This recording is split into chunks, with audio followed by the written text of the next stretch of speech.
एक बार भगवान बुद्ध के पास एक आदमी आता है। आदमी के चेहरे पर उदासी साफ साफ नजर आ रही थी। बुद्ध ने उसको देखते ही उससे पूछा, बताओ तुम्हारे दुख का कारण क्या है।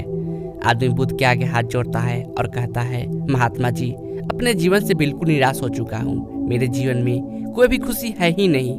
जो सोचता हूँ वह कभी होता ही नहीं। पढ़ाई कर रहा था तब सोचता था कि अच्छे से पढ़ाई करूंगा तो अच्छी नौकरी मिलेगी और ज़्यादा पैसे कमाकर माँ बाप के लिए एक घोड़ा गाड़ी खरीद लूँगा। अपने पत्नी और बच्चों को प्रवास कराऊंगा। लेकिन अच्छे से पढ़ लिख कर भी नौकरी मिली तो सही, लेकिन इतने पैसे नहीं मिलते जिससे यह सारी इच्छाएं पूरी कर सकूं। जैसे तैसे सिर्फ खाने पीने का इंतजाम हो पाता है। काम पर जाना और घर आना, बस यही मेरी ज़िंदगी बन चुकी है। आदमी की बातें सुनकर बुद्ध उसके पास के एक बगीचे के नज़दीक लेकर गए। बुद्ध ने उस आदमी से कहा कि मैं तुम्हारी सारी समस्याओं का हल बता दूंगा, लेकिन उसके लिए तुम्हें मेरा एक कहा मानना होगा। आदमी ने कहा, वह हर बात मानेगा। तथागत उसे एक पास के फूलों के बगीचे के पास लेकर गए। बुद्ध ने आदमी से कहा कि तुम इस बगीचे में जाओ और तुम्हें जो सबसे सुंदर फूल नजर आए उसे मेरे लिए तोड़ कर ले आओ। बस एक बात ध्यान में रखना कि तुमको बिल्कुल सीधे चलते हुए फूलों को देखना है और जो फूल सुंदर लगे उसे चुन कर लाना है। एक बार जिस फूल के आगे तुम निकल गए उसे तुम पीछे मुड़कर नहीं तोड़ सकते। आदमी बुद्ध की बात ध्यान से समझने के बाद बगीचे में गया। आदमी को बगीचे में प्रवेश करते ही कई सारे सुंदर फूल दिखाई दिए, लेकिन आदमी ने उनमें से एक भी फूल नहीं तोड़ा, क्योंकि उसे विचार आया कि हो सकता है आगे इनसे भी ज़्यादा सुंदर फूल मिले। अधिक सुंदर फूल की आशा में आदमी बगीचा के अंतिम छोर तक पहुंच गया। अब हालात यह थी कि बगीचे के अंतिम छोर पर कुछ फूल तो थे, लेकिन सारे सूखे हुए थे।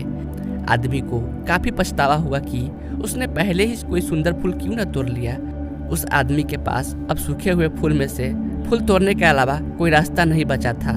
उसने एक सूखा फूल तोड़ा और बुद्ध के पास वापस लौटा। बुद्ध ने सूखे हुए फूल को देखकर उस आदमी से पूछा, बगीचे में इतने सारे सुंदर फूलों में फिर तुम यह सूखा हुआ फूल क्यों तोड़ कर लाए। आदमी ने कहा, इस विचार से कि आगे और अधिक सुंदर फूल मिलेगा, मैंने सभी सुंदर फूलों को पीछे छोड़ दिया, इसलिए मुझे अंत में यह सूखा हुआ फूल तोड़ कर लाना पड़ा। महात्मा बुद्ध ने कहा कि यही समस्या तुम्हारी भी है। यह बगीचा तुम्हारा जीवन है और इसमें वह सभी तरह के फूल, छोटी मोटी खुशियाँ है। तुमने ज्यादा बड़ी खुशी की आशा में इन सभी छोटी छोटी खुशियों को पीछे छोड़ दिया है। घोड़ा गाड़ी पाकर शायद तुम्हारे माता पिता इतने खुश ना हो जितना तुम उनके पास बैठकर उनसे बात करोगे, उनकी सेवा करोगे तब होंगे। किसी बड़े पर्यटन स्थल पर जाकर तुम्हारे बीवी बच्चे खुश हो सकते हैं, लेकिन उससे भी ज्यादा वो खुश तब होंगे जब तुम उनके साथ समय बिताओगे, उनसे प्यारी बात करोगे, उनके साथ खेलोगे, उनके साथ अपने मन की बात साझा करोगे। महात्मा बुद्ध की बातें उस आदमी को समझ में आ गई और उसकी विचारधारा बदल गई। वह अपने उसी पुराने जीवन में खुश रहने लगा जिसमें वह पहले दुखी रहा करता था। दोस्तों, यही तो हम भी अपने जीवन में करते हैं। हमारे पास जो है उसका महत्व नहीं समझते और फिर कुछ और ज्यादा पाने की आस में जो है उसका भी आनंद या सुख लेना भूल जाते हैं। और जब समय बीत जाता है तो हमें लगता है कि हमारे जीवन में कभी सुख या खुशियाँ आए ही नहीं। धन्यवाद।